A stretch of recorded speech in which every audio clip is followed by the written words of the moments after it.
오늘 본문은 세 가지의 사건이 기록되어져 있습니다.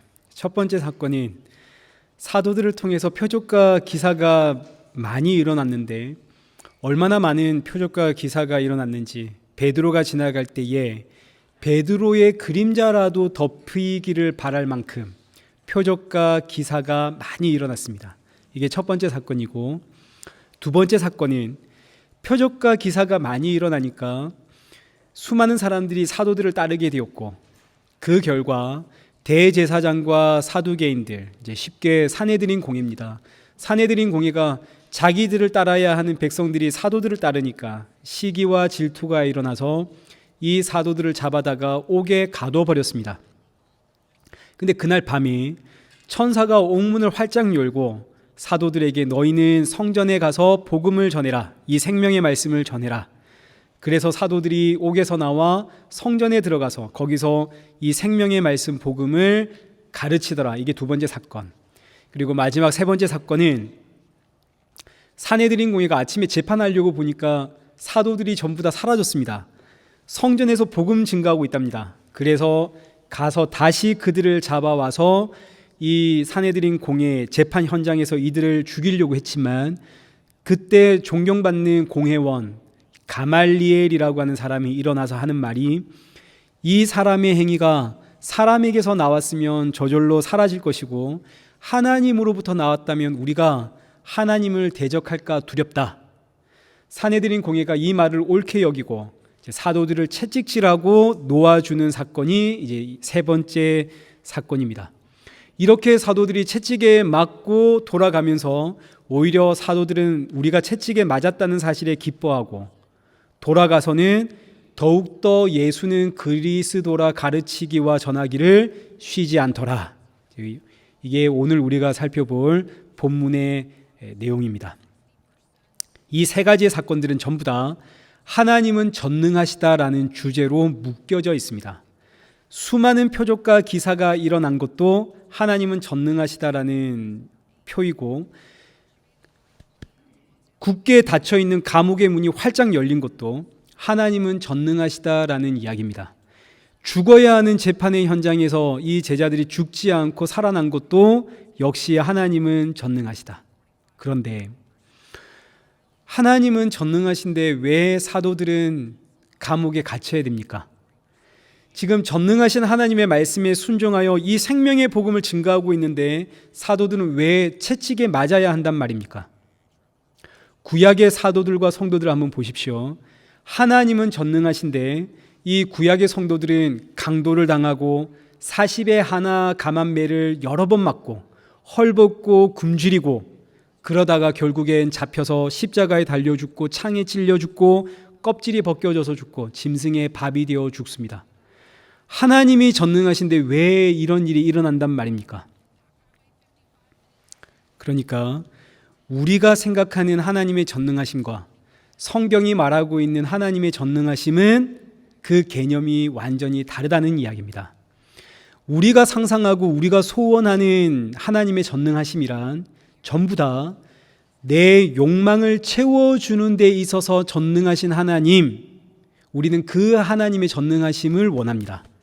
그래서 우리가 하는 기도가 다 이런 거죠. 전능하신 하나님, 저에게 말씀 한 번만 해주십시오.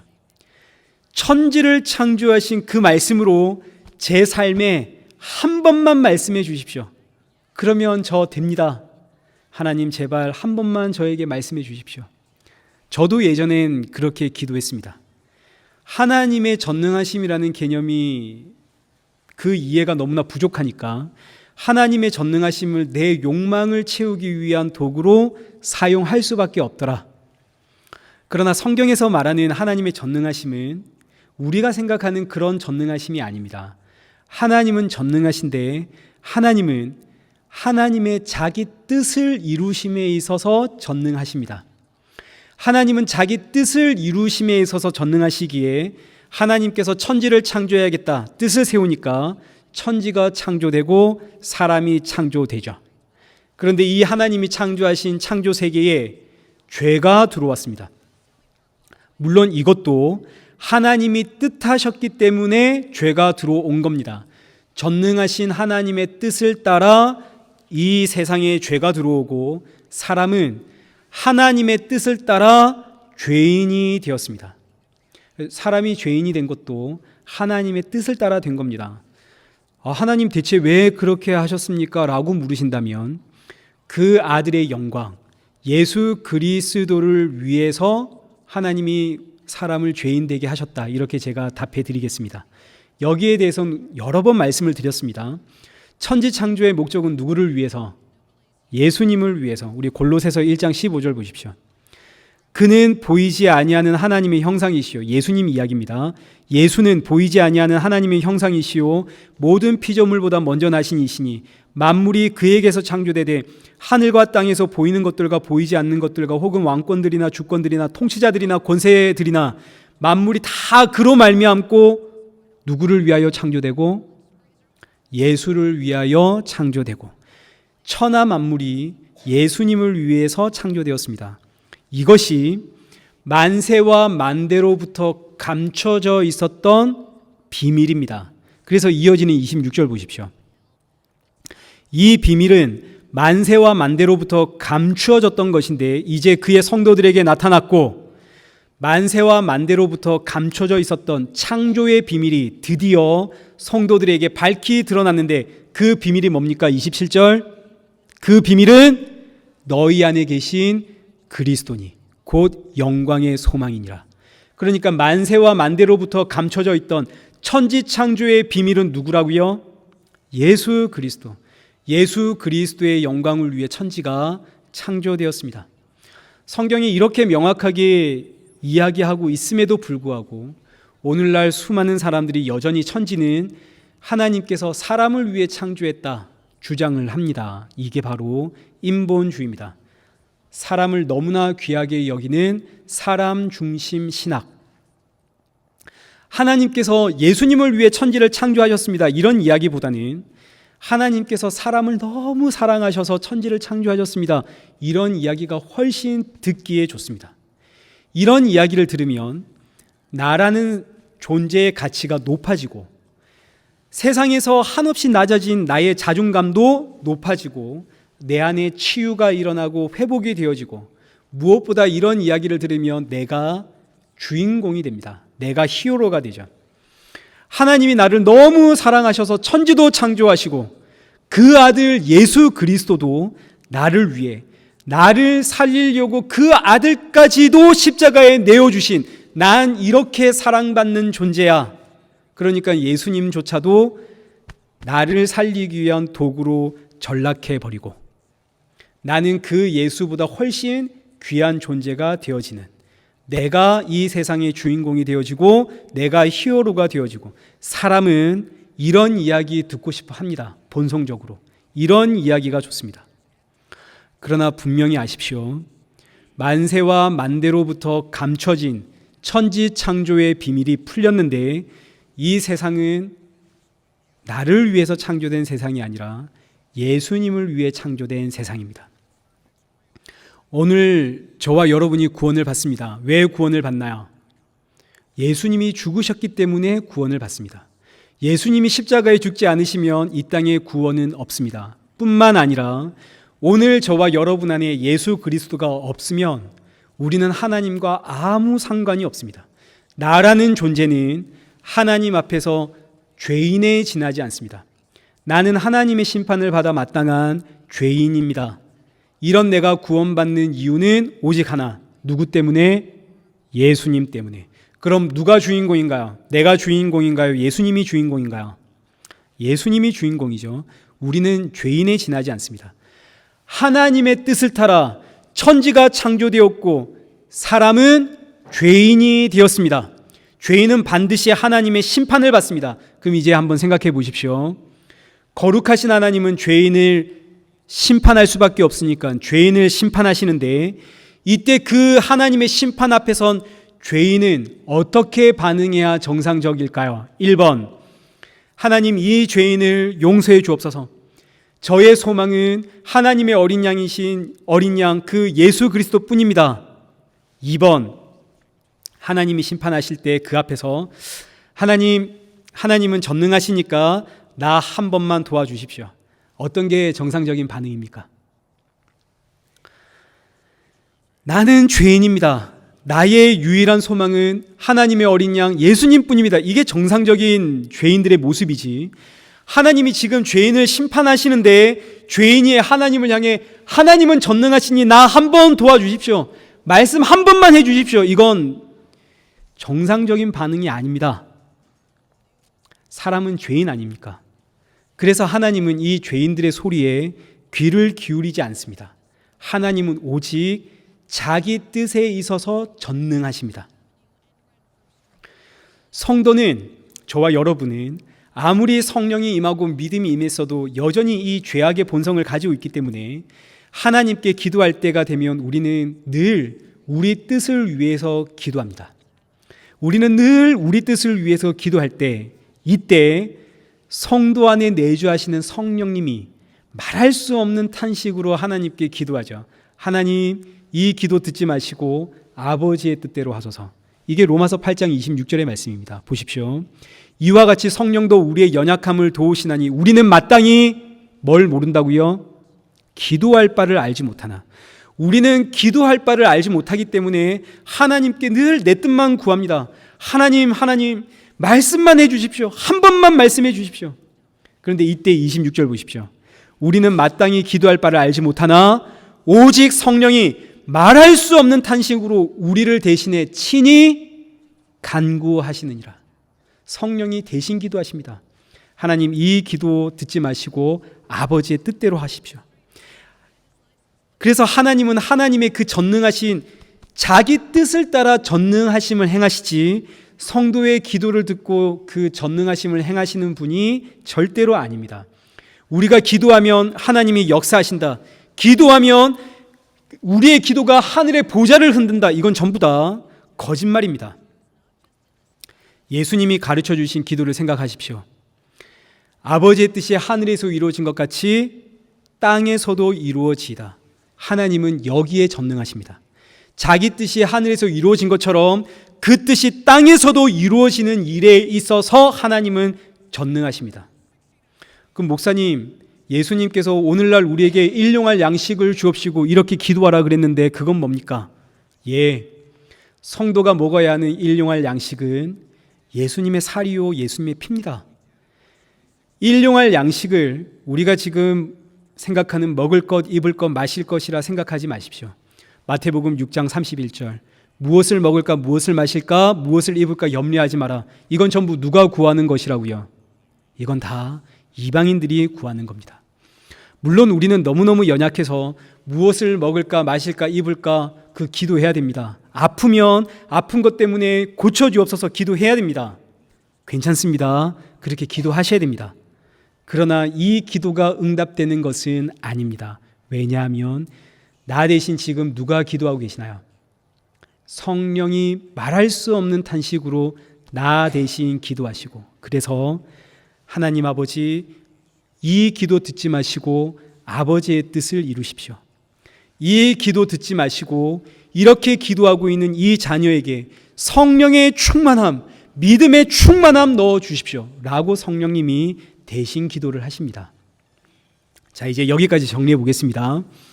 하나님은 사람의 뜻에 전능하신 것이 아니라 오직 하나님의 뜻을 이루심에 있어서 전능하십니다. 전능하신 하나님을 내 뜻대로 움직일 수 있다라고 여기지 마십시오. 그 말도 안 되는 이야기입니다. 이사야 40장 17절입니다. 그의 앞에는 모든 열방이 아무것도 아니라 그는 그들을 없는 것 같이 빈 것 같이 여기시느니라. 하나님께서 지금 이 세상, 이 열방을 어떻게 보신다고요? 빈 것처럼, 아무것도 아닌 것처럼. 이 세상은 지금 하나님의 관심의 대상이 아닙니다. 왜입니까? 이 세상은 죄로 오염된 세상이거든요. 그래서 이 세상은 불에 타 사라지고 새 하늘과 새 땅이 오는 거 아닙니까? 제가 요즘 학교 마칠 시간이 되어지면 제 딸 픽업하러 갑니다. 학교에서 수많은 어린이들이 쏟아져 나오는데 그때 저는 누구만 쳐다볼까요? 당연히 제 딸 어디에 있나 그것만 제가 쳐다보지 않겠습니까? 다른 아이들은 저의 관심 바뀝니다. 그 아이들이 나올 때 싸우든 나오다가 걸려서 넘어지든 아이고 웃자고 하겠지만 그것뿐이지 저는 그 아이들 상관하지 않습니다. 저는 지금 제 딸만 보입니다. 제 딸만 찾습니다. 부족한 표현이지만 이것이 지금 이 세상을 향한 하나님의 관점입니다. 이 세상은 죄로 오염된 세상이고 불에 탈 세상입니다. 베드로후서 3장 7절 보십시오. 이제 하늘과 땅은 그 동일한 말씀으로 불사르기 위하여 보호하신 바 되어 경건하지 아니한 사람들의 심판과 멸망의 때까지 보존하여 두신 것이라. 이 세상이 지금 왜 보존되고 있다고요? 그 마지막 멸망의 날 죄인들과 함께 불사르려고 이 세상이 보존되고 있습니다. 그러니까 마지막 날에 이 세상이 죄인들과 함께 불에 타면 그 불이 영원히 꺼지지 않는 불이면 그럼 여기가 바로 뭐라는 이야기입니까? 이게 지옥이라는 이야기입니다. 이 세상이 이제 지옥이 될 겁니다. 여전히 지옥이고. 그런데 이 지옥, 이 불에 탈 이 세상에 하나님의 자녀들이 있습니다. 그럼 어떻게 해야 되나요? 빨리 거기서 빼내와야 하지 않겠습니까? 그래서 하나님의 관심은 이 불탈 세상에 살아가고 있는 하나님의 자기 백성, 거기에만 향해 있습니다. 빨리 빼내와야 되니까 다른 것엔 관심이 없습니다. 오직 내 자녀 어디에 있나? 그래서 가장 먼저 빼냄을 당한 신약의 첫 번째 그룹이 사도들입니다. 그러나 아직도 너무나 많은 이들이 저 불탈 세상에 남아있기 때문에 하나님께서 사도들에게 지금 베드로야 너는 저기 가서 복음을 전해라. 요한아 너는 저기 가서 성경을 빨리 써라. 바울아 너는 대륙을 넘어가서 복음을 전해라. 빨리 움직여라. 이게 사도행전 전체의 이야기고 오늘 우리가 읽은 이 본문의 이야기입니다. 하나님은 이렇게 성도를 복음의 증인으로 인도하심에 있어서 전능하십니다. 자, 그럼 이제 이 내용을 오늘 본문을 통해서 확인해 보겠습니다. 12절 보십시오. 사도들의 손을 통하여 민간의 표적과 기사가 많이 일어나며 믿는 사람이 다 마음을 같이하여 솔로몬 행각에 모이고 15절 심지어 병든 사람을 메고 거리에 나가 침대와 요위에 누이고 베드로가 지나갈 때 혹 그의 그림자라도 누구에게 덜필까 바라더라. 병든 자, 귀신 들린 자들이 나음을 없는 엄청난 표적과 기사들이 일어났습니다. 이건 전부 다 하나님의 전능하심을 드러내는 사건입니다. 이때 하나님의 전능하심을 드러내는 이 표적과 기사들은 전부 무엇을 위해서 일어난 사건입니까? 14절 보십시오. 믿고 주께로 나오는 자가 더 많으니 남녀의 큰 무리더라. 표적과 기사는 전부 다 예수님을 증거하기 위해 일어난 사건들이군요. 하나님의 전능하심을 상징하는 이 표적과 기적은 예수 그리스도를 증거하는 것, 이게 목적이지 단순히 사람들의 병을 고치고 귀신을 쫓아내고 이게 목적이 아닙니다. 엄청난 표적과 기사들이 사도들을 통해서 일어났는데 이건 전부 다 예수 그리스도를 증거하는 것이 그 목적입니다. 그러나 표적과 기사가 일어났다고 해서 사람들이 예수님을 믿는 것은 아닙니다. 이것도 정말 너무너무 중요한 개념입니다. 표적과 기사가 예수님을 증거하는 하고 있지만 표적과 기사가 일어났다고 해서 사람들이 다 예수님을 믿는 것은 아니죠. 예수님 보십시오. 얼마나 많은 표적과 기적을 일으켰습니까? 그러나 사람들은 예수님을 잡아다가 십자가에 죽였습니다. 오늘 본문에도 사도들을 통해서 그 수없이 많은 표적과 기사들이 일어났지만 결국 사도들 어디에 잡혀가나요? 옥에 잡혀갑니다. 채찍에 맞습니다. 그러니까 표적과 기적들은 예수님을 증거는 하지만 예수님을 믿게 만들지는 못합니다. 그런데 왜 하나님은 표적과 기적으로 예수님을 증거하실까요? 다른 방법으로는 예수님 증거하시면 안 됩니까? 예. 지금은 다른 방법이 없습니다. 유대인들은 표적과 기적의 민족입니다. 표적과 기적으로 출애굽한 민족, 표적과 기적으로 구원받아 나온 백성들이기 때문에 그래서 유대인들은 모세가 출애굽할 때 표적과 기적을 일으켰던 것처럼 하나님께서 우리에게 보내실 구원자 메시아가 오면 그 메시아가 표적과 기적을 일으켜 우리를 구원하실 거야. 이렇게 믿고 있었습니다. 그렇기 때문에 성경은 예수님을 증거할 때 표적과 기적들로 예수님을 증거하는 것이지, 성경이 완성된 이후로는 더 이상 표적과 기적으로 예수님을 증거하지 않습니다. 성경이 완성이 되면 표적과 기적으로 예수님을 증거할 이유가 없습니다. 표적과 기적은 불완전한 것들입니다. 표적과 기적은 귀신들도 행할 수 있는 겁니다. 그래서 성경이 완성된 이후로는 이제 성경이 예수님을 증거하지 표적과 기적은 더 이상 예수님을 증거하는 방법이 되지 않습니다. 성경이 완성되기 이전에는 어쩔 수 없이 표적과 기적으로 예수님을 증거했습니다. 자, 오늘날에도 표적과 기적은 있나요, 없나요? 오늘날에도 표적과 기적은 있습니다. 그러나 오늘날에 일어나고 있는 표적과 기적들은 더 이상 예수님을 증거할 수 있는 능력이 없습니다. 이거 잘 이해를 하셔야 됩니다. 성경이 완성된 이후로는 예수님이 보여주시는 표적은 딱 하나뿐입니다. 뭡니까? 십자가입니다. 마태복음 12장 39절 보십시오. 악하고 음란한 세대가 표적을 구하나 선지자 요나의 표적 말고는 보여줄 표적이 없느니라. 성경이 완성되기 전에는 표적으로 예수님을 증거할 수밖에 없었습니다. 표적과 기적을 통해서 모세와 같은 구원자가 예수님이다 이렇게 증거할 수밖에 없었지만, 성경이 완성된 이후로는 예수님을 증거하는 표적은 십자가뿐입니다. 성경과 십자가. 이 성경과 예수님의 십자가 외에 다른 표적을 구하는 것은 전부 악하고 음란한 자들이라서 그렇습니다. 마태복음 24장 24절 보십시오. 거짓 그리스도들과 거짓 선지자들이 일어나 큰 표적과 기사를 보여 할 수만 있으면 택하신 자들도 미혹하리라. 성경이 완성된 이후로 큰 표적과 큰 기적이 일어납니다. 이거 누가 행하는 건가요? 거짓 그리스도와 거짓 선지자들이 행하는 겁니다. 이거 이제 좀 듣기 힘드신 분들도 있을 것 같은데, 십자가 표적 외에 다른 병고침, 은사, 축기 이런 것들 전부 누가 하는 일입니까? 거짓 그리스도와 거짓 선지자들이 하는 일입니다. 그래서 보십시오. 무당들이 하는 일들이 병고침이고 축기고 그렇습니다. 데살로니가후서 2장 9절 보십시오. 악한 자의 나타남은 사탄의 활동을 따라 모든 능력과 표적과 거짓 기적과 불의의 모든 속임으로 멸망하는 자들에게 있으리니 이는 그들이 진리의 사랑을 받지 아니하여 구원함을 받지 못함이라. 성경이 완성된 이후로 예수님의 십자가 외에 나타나는 모든 능력과 표적과 기적은 누구의 활동을 따라 일어난다고요? 사탄의 활동을 따라 일어납니다. 여러분 반드시 기억하십시오. 성경이 완성된 이후로 하나님의 표적은 성경과 예수님의 십자가뿐입니다.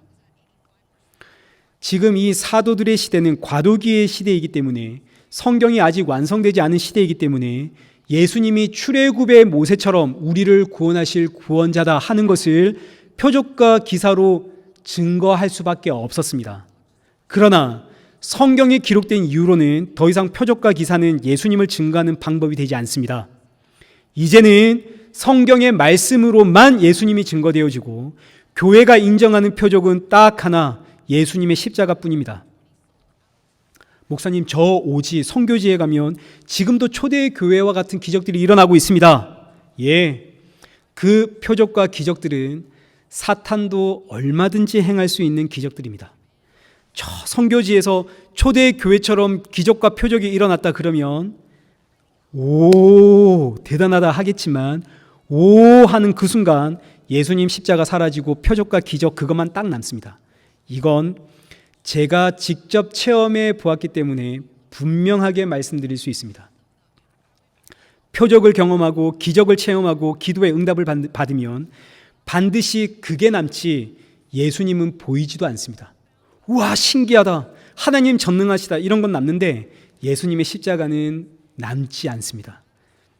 그래서 오늘 이 시대는 더 이상 표적과 기적으로 복음 증거되는 시대 아닙니다. 오직 말씀으로 증거되고 십자가로 증거됩니다. 초대교회에 일어난 사건을 지금 이 시대에 자꾸 끼워 맞추려고 하시면 그거 안 됩니다. 이 시대와 그 시대는 완전히 다른 시대입니다.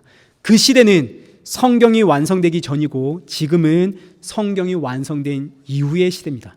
자, 여기까지 첫 번째 사건을 정리하면 모든 표적과 기적은 하나님의 전능하심을 상징하는데 이 하나님의 전능하심은 하나님의 뜻을 따라 예수 그리스도를 증거함에 있어서 전능하심입니다. 이게 그 목적입니다. 이제 두 번째 사건을 보십시오. 이렇게 표적과 기적이 일어나면서 사도들이 복음을 증거하는데 놀랍게도 이 사도들이 감옥에 갇히게 되어집니다. 17절입니다. 대제사장과 그와 함께 있는 사람 즉 사두개인의 당파가 다 마음에 시기가 가득하여 일어나서 사도들을 잡아다가 옥에 가두었나니.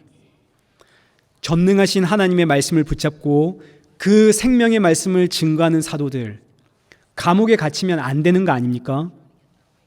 근데 하나님 왜 감옥에 갇히게 하십니까? 왜 이런 사건이 일어나나요? 그 이유는 하나님의 관심이 지금 어디에 있는지 우리에게 보여주는 사건입니다. 하나님의 관심은 지금 어디에 있냐면 이 불탈 세상에서 빨리 나와야 하는 자기 백성들에게 하나님의 관심이 온통 집중되어져 있습니다. 이 의미는 지금 그러면 감옥에 갇혀있는 이 사도들의 삶에는 하나님이 관심을 두지 않는다는 이야기인가? 이런 이야기가 아닙니다. 사도들은 지금 누구와 함께하고 있습니까? 보시고, 이거 너무너무 중요한 개념이기 때문에 보십시오. 사도들은 지금 감옥에 갇혔는데 누구와 함께 갇혀 있습니까? 사도들은 예수님과 함께 갇혀 있습니다. 예수님이 내 안에, 내가 예수님 안에, 그러면 거기가 어딘가요? 거기가 천국 아닙니까? 사망의 음침한 골짜기라 하더라도 내 주 예수 계시면 그곳이 어딘가요? 천국입니다. 그러니 사도들은 지금 감옥에 갇혔지만 사실 사도들은 어디에 있나요? 천국에 있는 거 아닙니까? 사도들이 채찍에 맞습니다. 그래도 그곳은 어딘가요? 천국입니다. 왜요?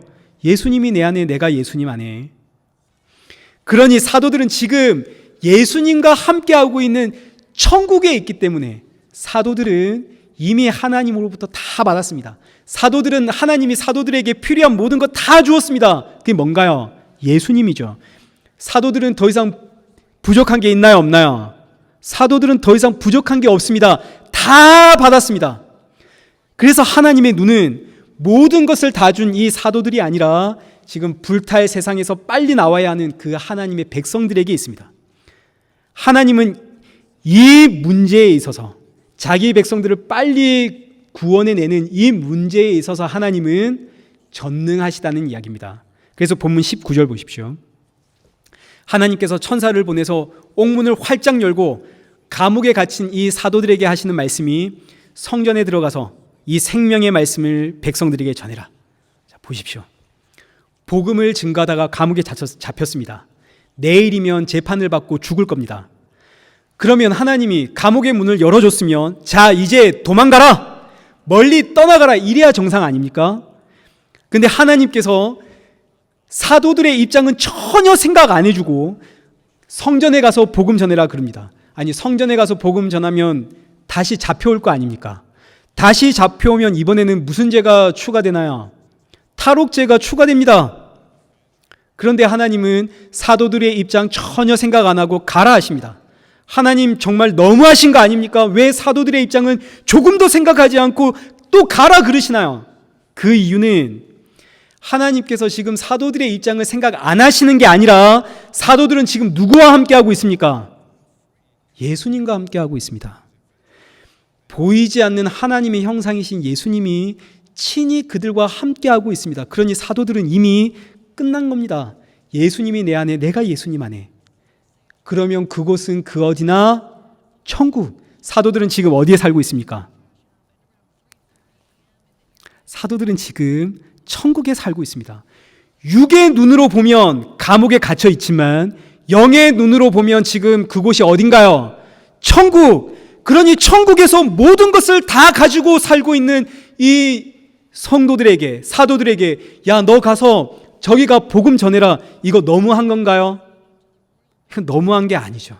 이건 지극히 당연한 이야기입니다.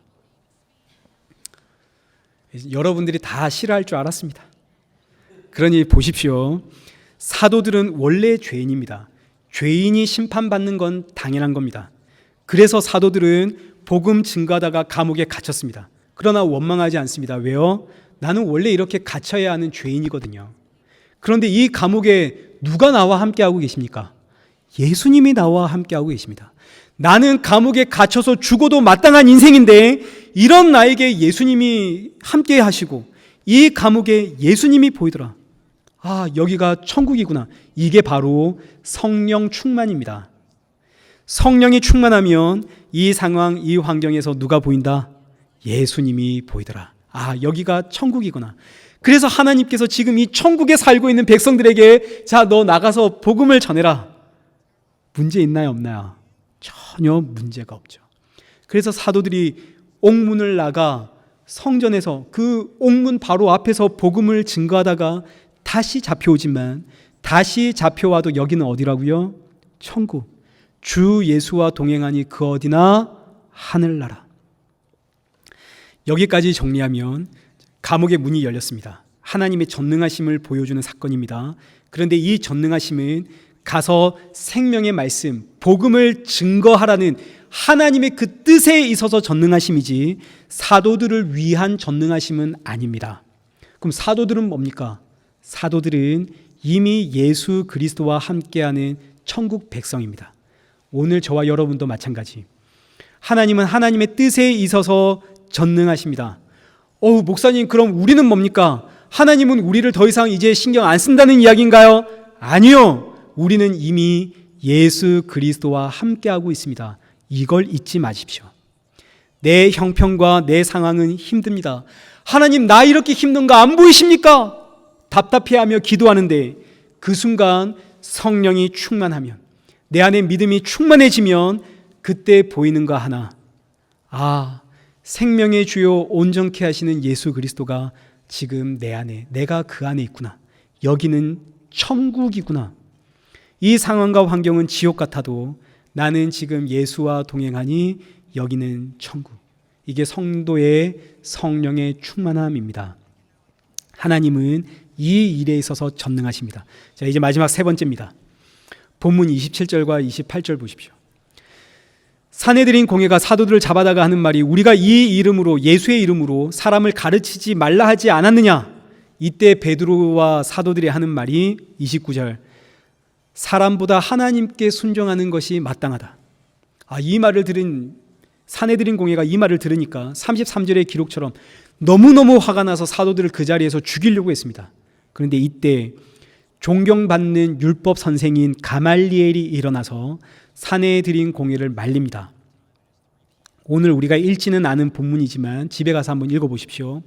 산헤드린 공회의 이 가말리엘이 하는 말이 저들의 행위가 사람에게서 났다면 저절로 무너질 것이고 하나님으로부터 나왔다면 혹 우리가 하나님을 대적할까 두렵다. 가말리엘이 갑자기 왜 이런 말을 했을까요? 그전에는 가말리엘도 예수님을 십자가에 달아 죽였던 사람입니다. 그런데 왜 이제 와서 갑자기 하나님을 대적할까 두렵다, 가만두자 일어나요? 이게 바로 하나님의 전능하심입니다. 하나님은 자기 뜻에 있어서 전능하시기 때문에 예수님은 죽기 위해서 이 땅에 오셨기 때문에 똑같은 산헤드린 공회가 똑같은 문제로 예수님 붙잡아 왔지만 예수님은 십자가에 죽어야 하기 때문에 하나님의 그 전능하신 뜻을 따라 예수님은 십자가에 달려 죽으시고, 마찬가지 하나님의 전능하신 그 뜻을 따라 제자들은 똑같은 문제로 잡혀왔지만 여기선 삽니다. 제자들은 지금 가서 복음 전해야 되거든요. 그래서 산헤드린 공회는 이 말을 옳다 여기고 사도들을 그냥 보내주진 않습니다. 채찍질을 하고 놓아줍니다. 이게 하나님의 전능하심. 그런데 채찍에 맞은 사도들이 어떻게 반응하는지 이거 한번 보십시오. 40절. 그들이 옳게 여겨 사도들을 불러 채찍질하며 예수의 이름으로 말한 것을 금하고 놓으니 사도들이 어떻게 하더라? 그 이름을 위하여 능욕받는 일에 합당한 자로 여기심을 기뻐하면서 공회를 떠나가더라. 나는 지금 이렇게 능욕받는 것이 마땅한 죄인입니다. 그래서 나는 지금 이렇게 채찍에 맞지만 지금 나는 누구와 함께하기에? 예수님과 함께하기에 채찍에 맞아도 여기는 천국입니다. 그러고 돌아갔다는 이야기입니다. 이게 성령의 충만함. 오늘날 수많은 성도들이 이 땅에서 지금 내 삶의 형편만 봅니다. 내 삶이 내 뜻대로 되지 않으니까 힘들고 답답하고, 그래서 전능하신 하나님께 기도하죠. 하나님, 내 삶에 한 번만, 말씀 한 번만 해주십시오. 천지를 창조하신 그 말씀 한 번이면 저 그걸로 족합니다. 그런데 이렇게 기도하는 걸 가지고 우리가 참 믿음 없네, 이렇게 이야기하면 안 되는 겁니다. 믿음은 예수님이 넣어주신 것이라 그 사람 안에 믿음이 있는지 없는지 우리는 알 방법이 없습니다. 그런데 확실한 거 하나는 압니다. 믿음이 충만하게 역사하면 성도는 반드시 그 환경과 상황 속에서 예수님을 보게 됩니다. 아, 예수님이 함께 하시기에 여기는 천국이구나. 매를 맞아도 천국이요, 망해도 천국이요. 하나님은 이미 나에게 모든 것 다 주셨구나. 모든 것이란 예수님 이야기하는 겁니다. 하나님께서 지금 나의 이 상황, 나의 이 형편을 안 보는 게 아니라 나는 지금 그 하나님이신 예수님과 함께 천국에서 살고 있구나. 그래서 하나님께서 천국에 살고 있는 나를 너 빨리 가서 저들에게 복음 전해라 밀어내십니다. 육의 눈으로 보면 오늘 내 형편은 너무너무 힘들고 지치고 죽겠습니다. 그런데 하나님은 이렇게 힘들어하는 내 상황을 조금도 생각하지 않으시고 너 빨리 저기로 가라, 저기로 가라, 나를 밀어붙입니다. 왜 이렇게 하십니까? 영의 눈으로 보면 나는 이미 예수님과 함께 천국에서 살고 있는 성도이기 때문입니다. 그렇게 떠밀려 간 곳이 십자가의 복음의 증인이 되라고 그렇게 떠밀려 간 곳이 내 가정이고 내 이웃이고 내 직장이고 여기 이 교회가 되는 거죠. 사도들을 한번 보십시오. 그렇게 채찍에 맞고 돌아와서 한 일이 42절, 그들이 날마다 성전에 있든지 집에 있든지 예수는 그리스도라고 가르치기와 전도하기를 그치지 아니하더라. 아멘. 사도들의 형편은 지금 최악입니다. 감옥에 갇혔습니다. 그런데 하나님께서 이 옥문을 열고 도망가라 하지 않으시고 다시 나가서 복음 전하라 그러십니다. 그렇게 나가서 복음 전하다가 다시 감옥에 잡혀왔고 이번에는 채찍에 맞았습니다. 그런데 하나님은 이 제자들에게 도망가라 혹은 채찍에 맞았으니 좀 쉬어라 그렇게 이야기하지 않으시고 너 다시 가서 복음 전해라 그럽니다. 왜 이렇게 하십니까? 하나님께서 사도들의 이 모진 형편을 모르는 것이 아니라 사도들은 이미 예수님과 동행하고 있는 천국 백성, 모든 것을 다 받은 성도이기 때문입니다. 그래서 하나님은 성도를, 이 사도들을 불러서 끊임없이 복음의 증인되라고 밀어붙이시죠. 하나님은 이렇게 밀어붙이는 일에 있어서 전능하십니다. 우리가 생각하는 전능하심과 완전히 다른 개념이죠. 우리를 돕는 일에 전능하심이 아닙니다. 사도 바울의 인생을 한번 보십시오. 예수님을 믿고 나서 그 형편이 얼마나 힘들어지는지 모릅니다. 얼마나 많은 유대인들이 사도 바울을 죽이려고 하는지, 사도 바울을 죽이기 전에는 먹기도 자지도 않겠다 결단한 특공대가 조직될 정도입니다. 이들이 사도 바울이 가는 곳곳마다 쫓아다니면서 사도 바울을 죽이려고 하죠. 늘 생명의 위협을 받으면서 정말 죽지 못해 사는 인생이 사도 바울의 인생입니다. 이제 우리가 앞으로 사도행전을 통해서 이 사도 바울의 인생을 살펴볼 겁니다. 그런데 하나님은 죽을 만치 힘든 이 사도 바울의 인생의 그 형편에 아랑곳하지 않고 사도 바울을 더 힘든 자리로 계속 밀어붙입니다. 왜요? 사도 바울은 이미 예수님과 동행하는 천국 백성, 모든 것을 다 받은 성도이기 때문에, 천국에서 살고 있기 때문에 그렇습니다. 세상의 눈으로 볼 때는 죽을 만치 힘든 형편이지만 하나님의 눈에 볼 때 사도 바울은 지금 어디서 살아가고 있나요? 천국에서 살아가고 있습니다. 예수님과 함께. 그래서 하나님께서 사도 바울에게 사도 바울 너 빨리 가서 복음을 전해라. 사도 바울이 이 사실을 알기에 아멘 하고 사도 바울도 갑니다. 이 말씀이 오늘 저와 여러분에게 고스란히 그대로 적용이 되어집니다. 우리의 삶이 다 힘듭니다. 사는 게 다 똑같지 않습니까? 자녀 때문에 힘들고, 경제적인 문제 때문에 힘들고, 직장 때문에 힘들고, 사람과의 관계 때문에 힘들고, 우리 다 힘듭니다. 세상의 눈으로 보면 정말 너무너무 힘들고 어려운 환경 속에서 나 살아가고 있는데 하나님의 눈으로 보실 땐, 믿음의 눈으로 볼 땐 우리는 지금 예수님과 동행하고 있는 천국에서 살고 있습니다. 육신의 눈으로 보면 난 너무 힘들지만 믿음의 눈으로 난 지금 천국에서 살고 있기에 하나님께서 나를 그렇게 밀어붙이는 겁니다. 이 형편 보지 않고 밀어붙이는 거죠. 불탈 세상에 살고 있는 저들에게 빨리 가서 복음 증거하라고 이렇게 나를 밀어붙여 내 가정에서, 내 직장에서, 만나는 이웃들과 이 교회에서 나를 복음의 증인으로 만들어 가시는 이 일에 있어서 하나님은 언제나 항상 전능하십니다. 2019년 한번 돌아보십시오. 많이 힘들었을 겁니다. 그런데 매 순간마다 하나님은 그렇게 나를 복음의 증인 되도록 밀어붙이셨습니다. 마찬가지입니다. 2020년 새해에도 동일하게 하나님은 나를 이렇게 복음의 증인 되도록 밀어붙이실 겁니다. 이렇게 밀어붙이실 때 잊지 마십시오. 하나님은 지금 내 상황, 내 환경 몰라서 이렇게 밀어붙이는 거 아닙니다. 나는 이미 지금 예수님과 동행하고 있는 천국에서 살고 있는 성도이기 때문에 이렇게 밀어붙이는 겁니다. 이렇게 밀어붙이시는 하나님의 전능하심 앞에 채찍에 맞아도 기뻐하며 어디서든 예수는 그리스도라고 가르치기와 전도하기를 쉬지 아니하였던 이 초대교회 사도들처럼 성령과 은혜가 충만하여 어디서든 예수 그리스도 증거하며 살아가는 저와 여러분 되시길 축원합니다.